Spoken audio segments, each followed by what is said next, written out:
विकासाचा पत्ता नाही अन नामांतराचा घाट। ॲडव्होकेट फारुख तुंडीवाल्यांनी भाजपला सभागृहात झोडपले। शहराच्या राजकारणात सध्या एका मैदानावरून चांगलाच आखाडा रंगला आहे।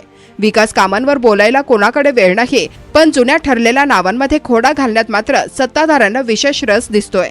होय, आम्ही बोलतोय मौलाना आझाद मैदानाबद्दल। ज्या मैदानाचा ठराव मागील काउन्सिलमध्ये रीतसर मंजूर झाला होता, त्याच मैदानाचा मुद्दा आज भाजपने पुन्हा उकरून काढला। पण यावेळी त्यांना सामोरे जावे लागले ते ॲडव्होकेट फारुख तुंडीवाले यांच्या आक्रमक बाण्याला।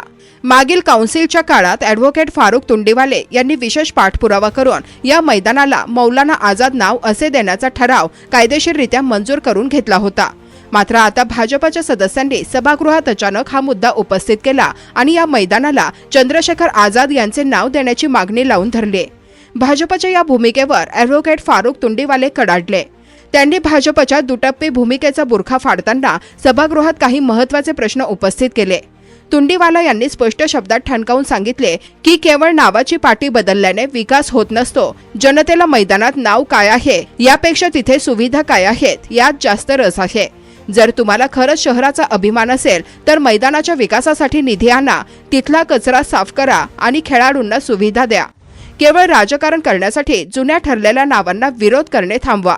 मागील काउन्सिलचा अधिकृत ठराव भाजप का डावलत आहे? मैदानाची अवस्था दयनीय असताना नामांतराचा घाट कशासाठी? मौलाना आझाद हे नाव बदलू देणार नाही असा स्पष्ट इशारा। विकासाच्या मुद्द्यावरून लक्ष भरकटवण्यासाठी भाजप नामांतराचा आधार घेत असल्याचा आरोप। एकीकडे शहरात रस्ते, पाणी आणि कचऱ्याचे प्रश्न गंभीर असताना भाजप मात्र नामांतराच्या खेळात मग्न आहे।